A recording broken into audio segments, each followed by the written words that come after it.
What? They're live. Senate Education Committee, April 2nd, 2025. We're after 1:30. We're going to spend the next half hour or so just taking in some information about what we build as an early college experience in Vermont. So, and I'm not sure how we're going to, who wants to go first? We have a few people with us. How are you going to do this? I'm happy. You want to just go? Okay, so we'll go first, and I have a couple of students that I want Bring them to right up. share. Okay, You can, kind so of, you can all sit at the head of the Yeah, that would when be your great. goes up and you can sit together or however you want to do it. that's perfect. Thank you.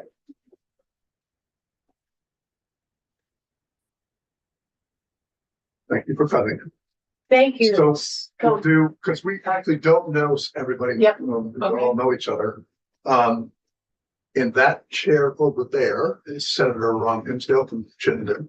Next to her is Senator Donna Hutching from Wyndham County And in person, in person. Dave Reeves, Rutland County.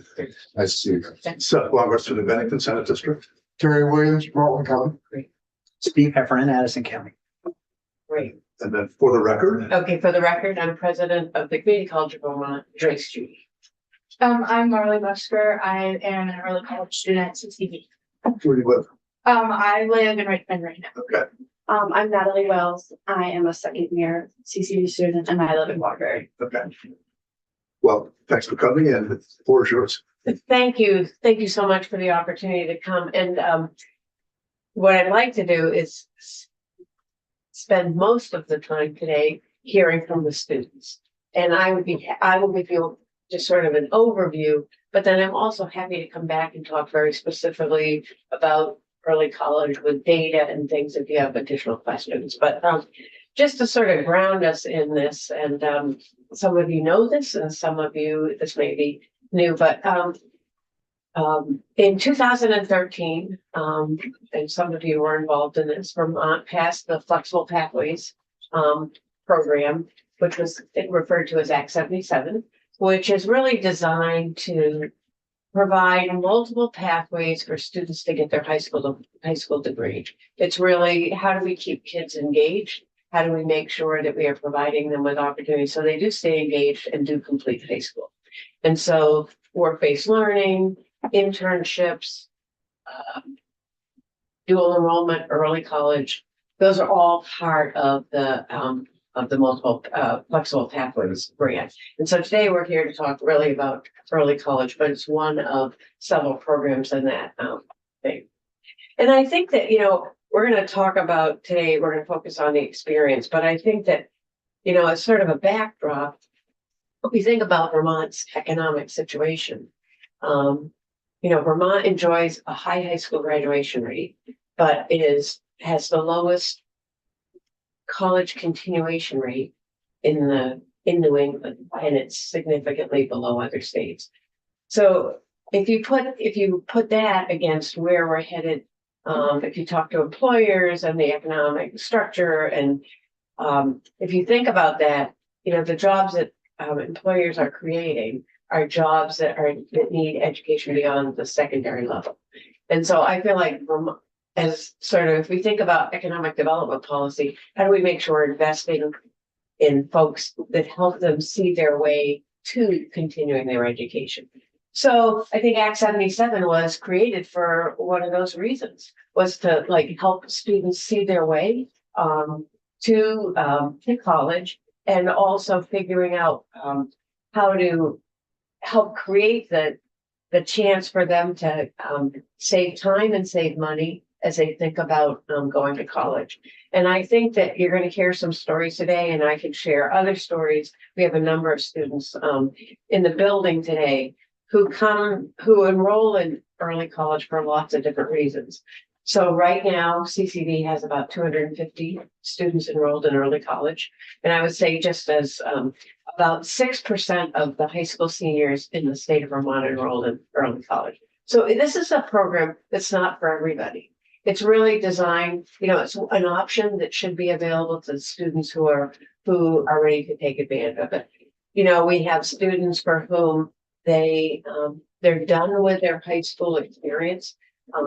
You're going to hear today from a student who had really like one course left to complete her senior year. And she, you know, I think the question was, do I do that, or can I complete 30 college credits and leave at the same time? So, you know, there, and for whom many students we have, there was a student that was testifying earlier today when we had Commerce. She was very clear that college wasn't in her future. Her family couldn't afford it. And early college gave her that opportunity to decide that she could go to college. And she was able to work full time while she was doing her early college year and continue her education. I think one of the beauties of, you know, the people who crafted Act 77 in early college, one of the really significant points of this is that early college students who are enrolled in it do their academic program at a participating college, but they can also take part in high school sports. They graduate with their class. They can, you know, be in chorus and do drama and all of that. So it's not divorcing yourself from high school, but being able to access college courses and earn a degree. The other thing I think that from a CCD perspective that we're particularly proud about is we have really focused on making sure that the students who might not be thinking about college, that's our focus. And so today, more than 50% of the students who are enrolled in early college are from low-income families, and more than 50% are first generation. So the person that families go to school, that's pretty high numbers. And I think 18% of the class this year is identifies BIPOC students. And so I think our efforts are paying off in terms of really trying to make sure it's available to all students, and that's important. But the students who we are really trying to focus our interviews on are students for whom for many of them, their families have taken them out of the conversation about continuing their education. It's simply too expensive. So with that, I would love to turn it over to our two guests today, because I think it'd be really important for you to hear their stories, because, you know, I can share data and I can tell stories, but if you hear the real deal, I think it's so much more impactful. And, you know, I'm so grateful to the two of them coming forward, but I will also say they represent the larger class. This is not, you know, we didn't say, oh, we're picking you because you're a star. They are stars, but it's that I want you to know that they represent the broader class. So with that, we didn't talk about which one wanted to go first, but let's go with Natalie. Okay. I'm Natalie. Like I said, I live in Waterbury. I went to Harwood Union High School. And for me, I have always wanted to work with children. So I always knew that I was going to do some kind of education or something like that. But I never really knew like what I wanted to do. And, you know, I kind of went back and forth. And so by the end of my junior year, I'd been presented with this opportunity to do early college. And I wasn't in high school. Like I was in high school, but I wasn't in high school mentally. I was kind of just checked out. I had one English class left to do, and I just didn't want to like waste my whole senior year just being there taking that one class. So I decided to take 30 credits at CCB for the year instead of, you know, just the one class. And it really, within the first semester, it opened my eyes to a whole new world of like education and myself that I didn't even know I was interested in or could do, because I always been stuck in classrooms with like basic math and science, but being in a classroom where I'm exploring what I want really opened my eyes to like how I can learn and what I want to learn. And it's been a very good experience, and I'm very excited to go forward. Do you want to share a little bit about what you're doing now and how your education sparked that? Yeah. So I got a job at a daycare center over by where I live, and my education in my second year has been very easily applicable to what I do. I mean, it's early childhood education. So like being in the classroom and then also going to a childcare classroom, it's very easy to see the direct correlation between what I'm learning and what I'm doing actively with children. But I definitely don't think that without the opportunity to do early college, I'd be kind of all over the place still. But now I have very solid, this is what I want to do. this is how I'm gonna do it. And that was from the exploration and kind of open-ended. This is my path, like I just get to make it. That's a quick question. Yeah. How do you're working full time? Yeah, I'm working 30 hours a week. So 30 hours a week. 30. You have a little time to. Yeah. Okay, that's how you kind of are able to find the time to also. Yeah. Okay, Yeah. got it. Okay. I'm Marley. I am in early college this year and I'm hoping I am gonna do my second year with the McClure Foundation and do the free degree program.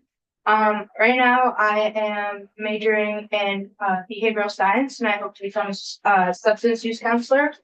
I think that early college has it's one of the best things that's probably happened to me in ever, honestly.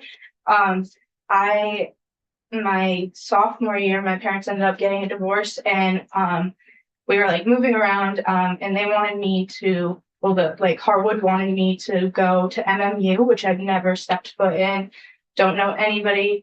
I just knew that it wasn't going to work for me. And I was also just kind of done with high school. I only had a few credits left.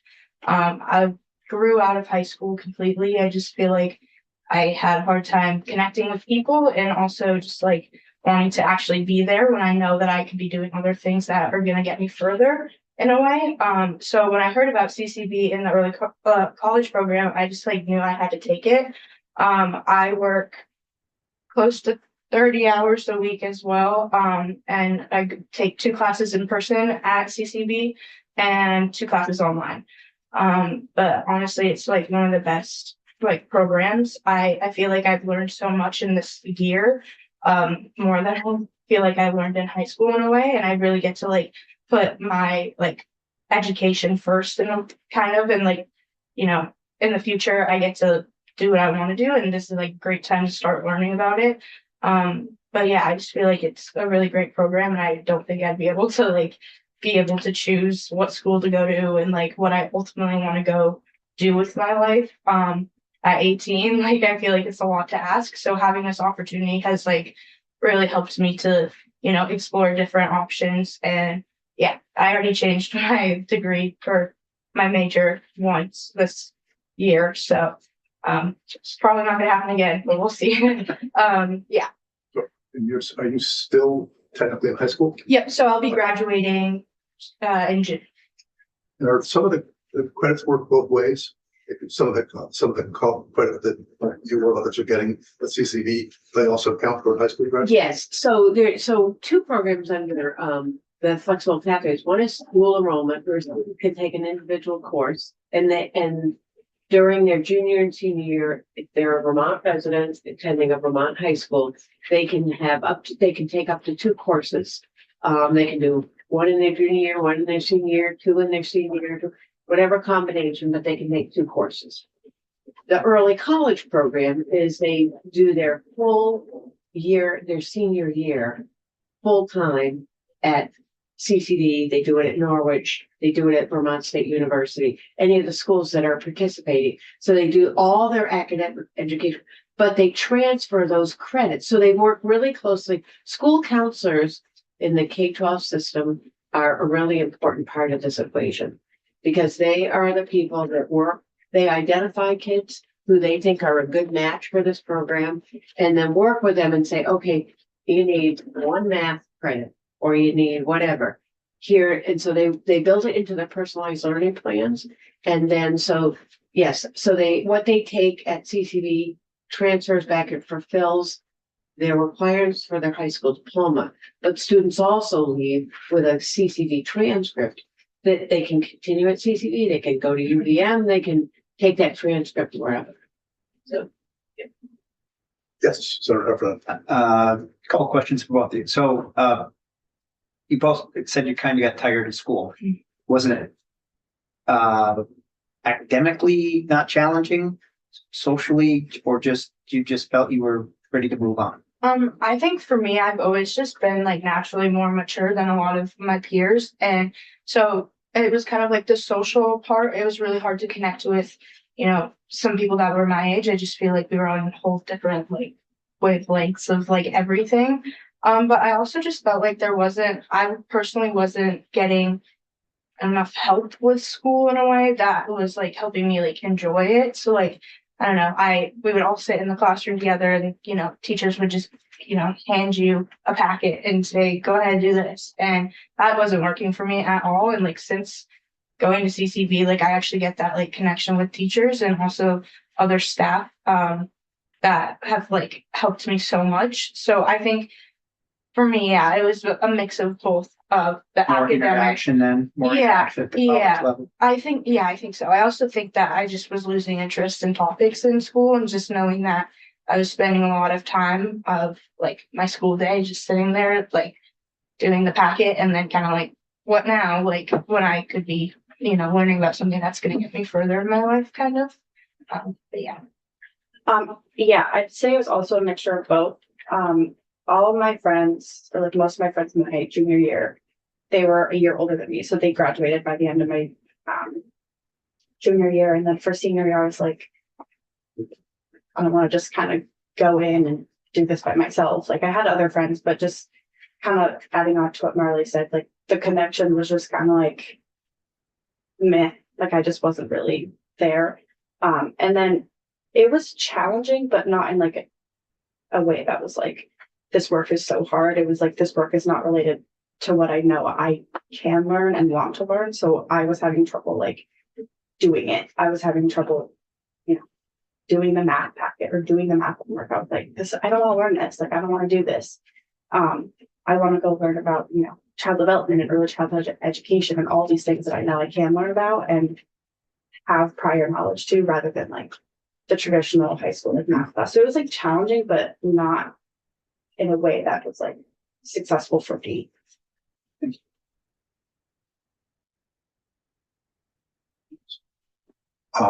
Thanks a lot for taking the time to come in. Out of your busy days. Yeah. Yeah, good work. Thank you. Yeah, thank you. Yes, and I will say, both of them were saying to me, they're pretty nervous, so I think, they found that you're not a scary group and that, we're all humans and all of that, but I think that this is also, we're so grateful that they would come in and testify and speak on behalf of the program, and I think that's, yeah, so we're really grateful. That was very helpful. Thank you. Thank you. Thank you. And she was looking at you and she said, So, however you want to do this. Yeah.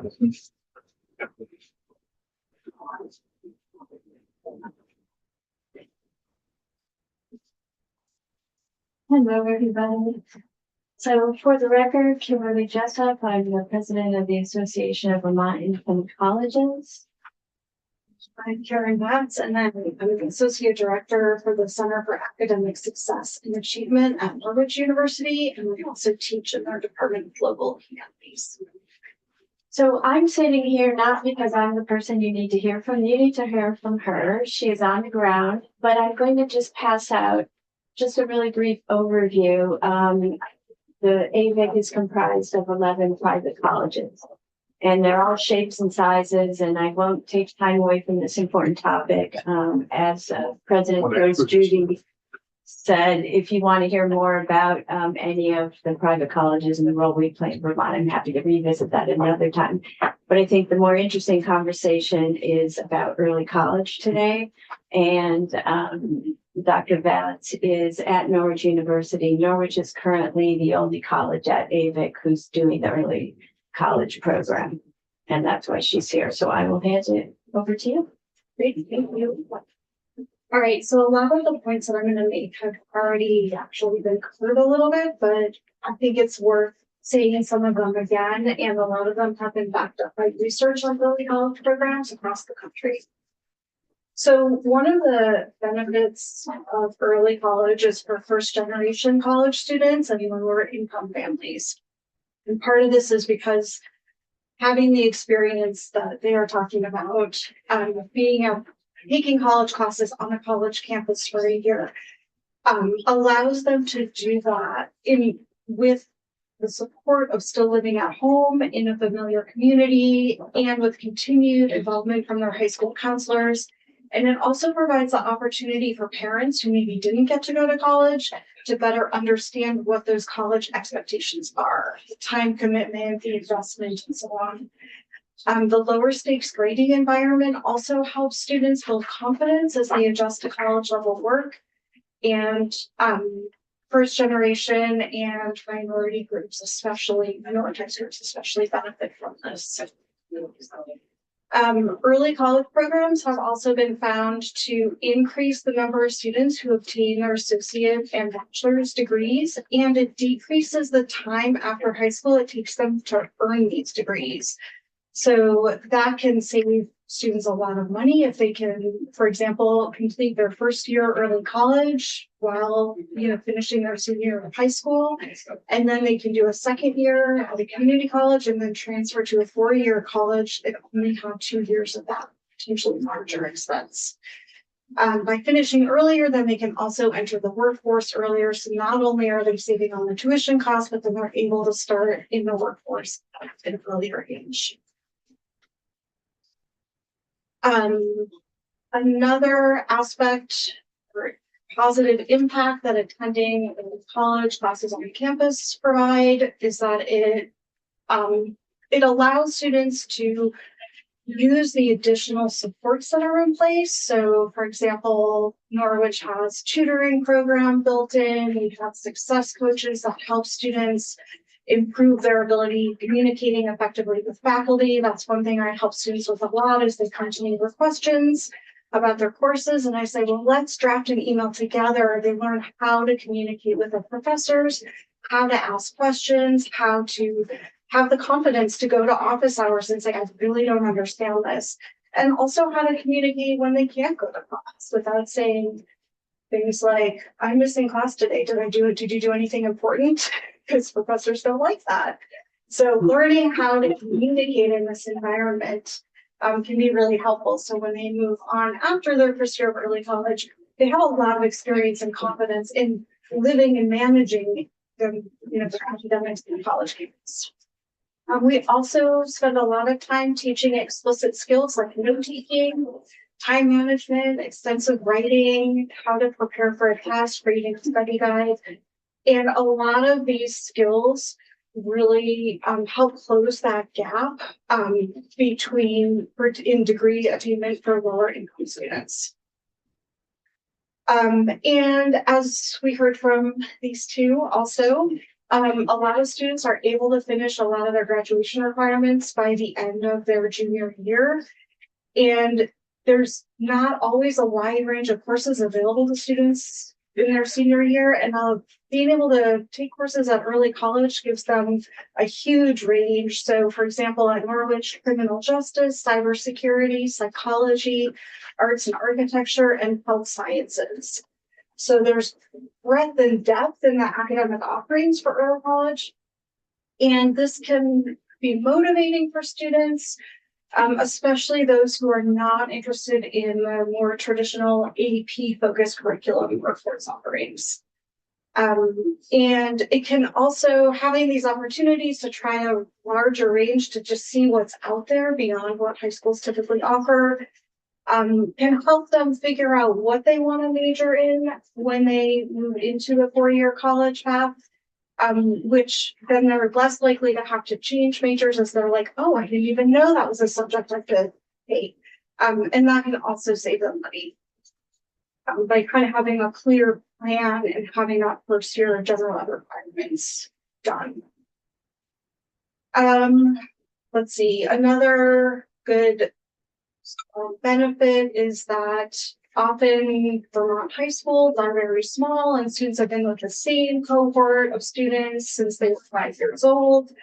And that isn't the best fit for everybody. And they may be really ready to be done a little bit earlier and going to school on a college campus where there are, Norwich, for example, we have students from 45 states and 21 different countries. That really enhances their educational experience and cultural awareness. So it provides more offerings just within the social life. And participating in early college makes students more competitive applicants for college scholarships, because they've already demonstrated their ability to succeed at the college level. And that's a benefit. All right, so those are the main points. I have some more data also if you're interested, but I will see if the students. Thank you. I do have a question, and it might be for you, but also might be for the two students that we have with us. I think, I'm a big fan of this, and we had a meeting in Windham County sometime over the summer with a large cohort of students who were big fans of it as well. And the majority of them said that it was pretty easy to access information and to know what opportunities were available. What I worry about when it comes to government in general is making sure that information is available for people who are trying to access different resources. So I guess, maybe my question for the students is, did you guys feel like it was easy to find out about what programs were available? And was it pretty straightforward? For me, yes. I feel like CCV has a really great, they do a great job of listing all of the majors and what you have to do for each of them, what you get out of it. And then also just for me, I lost one of my full-time jobs a little bit ago. I recently just got a new job, but I was really struggling with just not making money at the time. And I just went straight to my guidance counselor and then the financial aid counselor, and they helped me set up with grants and that kind of thing. I also just think that there's an email that goes through often, and there's always some sort of just new information on there. And so I feel it's pretty easy to understand and see all those new kind of things, and also what is coming next kind of. I don't know if that answers. Yeah, no, that's good to know. Thank you.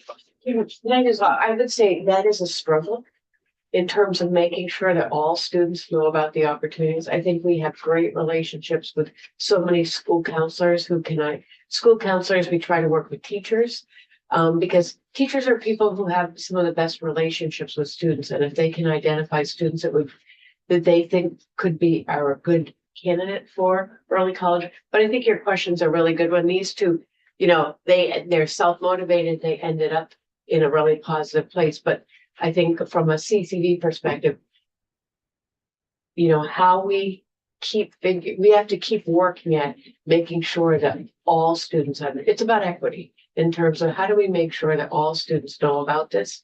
And that's a hard one, but it's where we put a lot of focus and energy in terms of, and it's about relationships, because so many of just our CCV students in general, we have to do our traditional marketing, but the way students walk through our door is if you meet a person on the street or your friend, and you say, you know what, have you ever thought about going to college? You really could do this.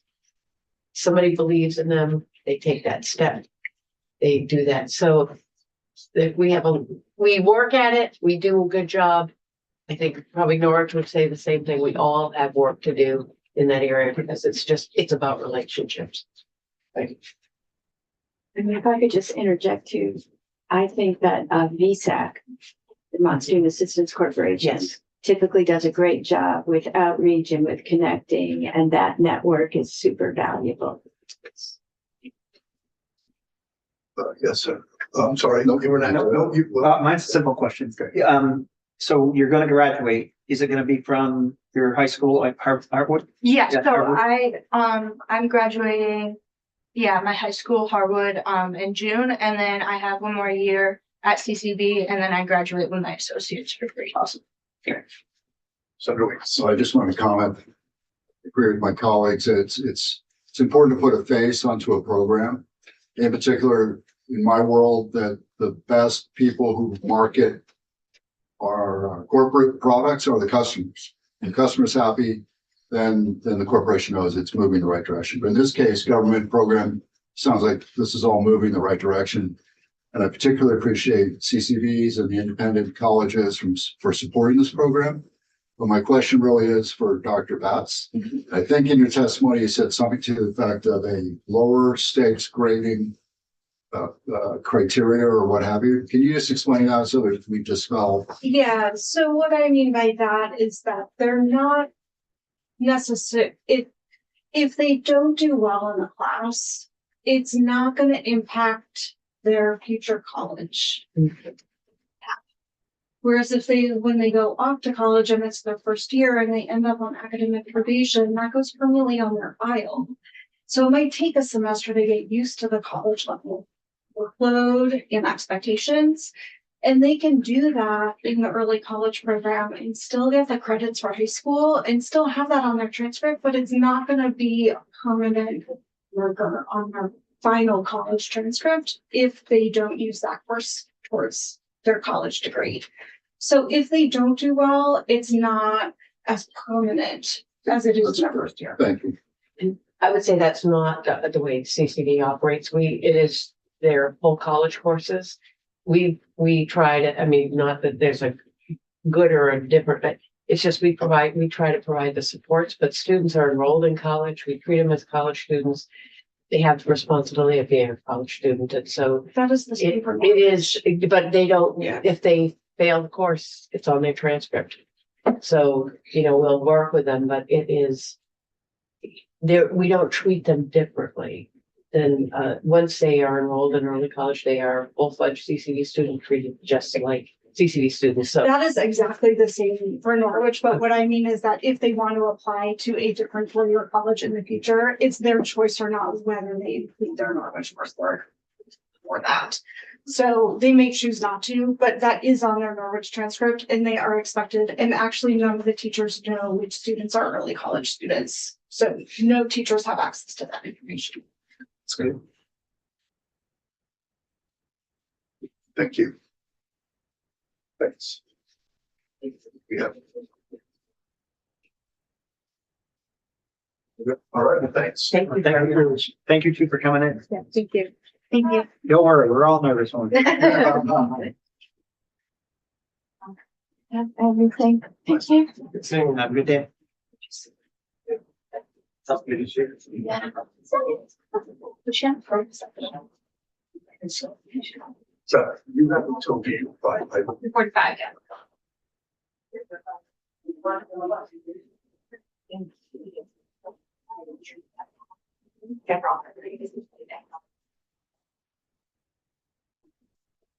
So we're still live. Oh, I didn't know. Oh, we're not live. Would you like to? No, just wait. Wanna keep- Oh, we're waiting for somebody? Yes, general Okay, Barber yeah, is right. we'll go off for a bit. Okay. I can stall, but